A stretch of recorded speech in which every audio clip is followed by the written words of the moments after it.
চোখ রাখবো SSC result বেরোনোর পরেই ব্যাপক ক্ষোভ ফের পথে চাকরি প্রার্থীরা। ইন্টারভিউতে ডাক না পাওয়ায় পথে আবারও মেধাবীরা, এ বাংলার মেধাবী চাকরি প্রার্থীরা আবারও পথে। করুণাময়ী থেকে যে ছবি আপনারা দেখছেন, এসএসসি ভবন অভিযান, চাকরি প্রার্থীদের, আন্দোলনকারীদের ধরপাকড় পুলিশের।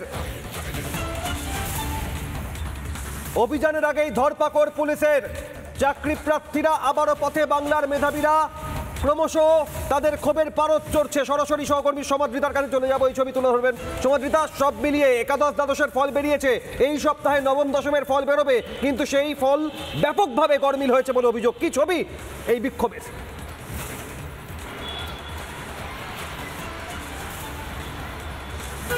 দেখো, এই মুহূর্তে ক্ষোভ বিক্ষোভে যদি কথা বলো, তাই তিন রকম ক্ষোভ বিক্ষোভ আমরা দেখতে পাচ্ছি। এক, যারা ফ্রেশার্স তারা একরকম ক্ষোভ বিক্ষোভ করছে, এবং যারা অভিজ্ঞতা নিয়ে এতদিন ধরে চাকরিটা করেছেন এবং তারপর পরীক্ষায় বসেছেন, তারপরও তাদেরকে ডাকা হয়নি, এবং এমনও অভিযোগ উঠছে যে তাদের থেকে কম নাম্বার পেয়েছে এমন কাউকেও ডাকা হয়েছে, তাদের নাম্বার বেশি থাকা সত্ত্বেও ডাকা হয়নি। এই মুহূর্তে করুণাময় ছবিটা আমি একটু দেখাবো। আমার পিছনে দেখতে পাচ্ছ পুলিশের 6 লাখ। এটা হচ্ছে মেট্রোর একটা সাইডের গেট, এবং আর একটা সাইডের গেট রয়েছে, সেখানেও একজন দুজন করে চাকরি প্রার্থী আসছেন, এবং এলেই তাদেরকে সঙ্গে সঙ্গে পুড়ে ফেলা হচ্ছে, পুলিশের গাড়িতে নিয়ে যাওয়া হচ্ছে স্থানীয় থানা, এবং সেখানেই বসিয়ে রাখা হচ্ছে। আর এখনো পর্যন্ত সেইভাবে বিক্ষোভ দানা বাঁধতে পারেনি। আমার সঙ্গে এখান থেকে ইন্দ্রাশিস এবং এরিনাও রয়েছে। লাগাতার আমরা তিনজন তিনটে জায়গা থেকে ছবি দেখাবার চেষ্টা করছি। করুণাময়ী মেট্রোর জানো 2টো গেট, ওরা আরও একটি গেটে রয়েছে, যে গেটে চাকরি প্রার্থীরা একজন করে আসছেন। আমিও যে গেটে রয়েছে সেখানেও এতক্ষণে 2জন চাকরি প্রার্থী আসতে পারলেন, এবং আসার পর সঙ্গে সঙ্গে তাদেরকে দাঁড়াতে পর্যন্ত দেওয়া হয়নি।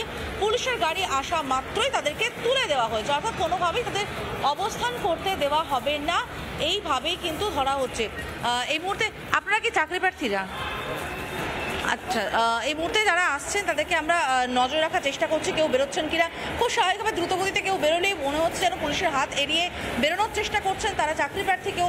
আমরা চেষ্টা করে যাচ্ছি লাগাতার চাকরি প্রার্থীদের বক্তব্য তুলে ধরার জন্য, কারণ তাদের সঙ্গে প্রথম থেকে লাগাতার রিপাবলিক রয়েছে, মানুষের কণ্ঠস্বর হয়ে লাগাতার তাদের সঙ্গে বঞ্চনার কথা তুলে ধরেছে।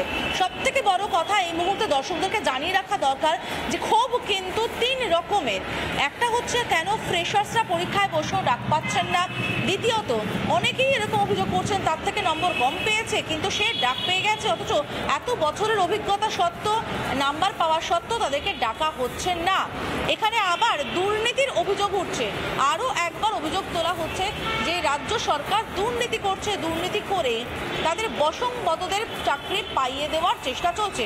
এই মুহূর্তে ছবি দেখতে পাচ্ছ, আমার এখানে দেখতে পাচ্ছ পুলিশ রয়েছে, পুলিশ মোতায়েন করা রয়েছে। আরো ছবি বিভিন্ন মুহূর্তের আমরা তুলে ধরবো। সরাসরি সমাদৃতা ছিল, এবং আপনাদের জানাই যে নানা ধরনের কন্টেন্ট দেখার জন্য লাইক করুন, শেয়ার করুন আমাদের ফেসবুক পেজ, সাবস্ক্রাইব করুন আমাদের ইউটিউব চ্যানেল। পাশাপাশি অন্যান্য ব্রেকিং নিউজের জন্য অবশ্যই চোখ রাখুন রিপাবলিক বাংলায়।